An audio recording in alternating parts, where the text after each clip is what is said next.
So here's how you can look at internet search history on the iPhone. Let me talk about it, and if you're new here, subscribe so you don't miss tutorials and videos like this one.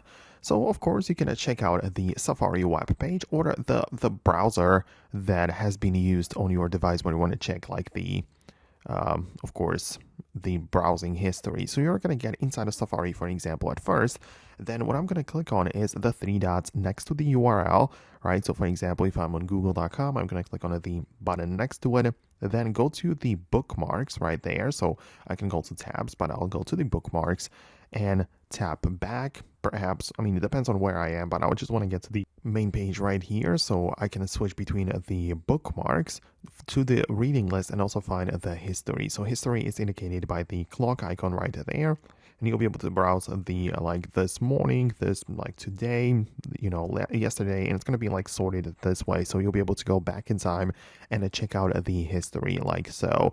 So that is how you can basically find it. It's like part of the bookmarks right here. So that is where you can look for it. Naturally, some third-party browsers, as I mentioned quickly, that there is also the Google Chrome, and that browser might work a bit different, and it will, because there as well, you can just open it up, tap on the three dots, and you can see the history right away, right? So it's a little bit clearer here inside of the Chrome, but yeah, the whole point is basically the same within all web browsers. So let me know in the comments below if you managed to find the search history on your device. Hit the thumbs up and subscribe for more, and I'll see you in the next tutorials and videos like this one.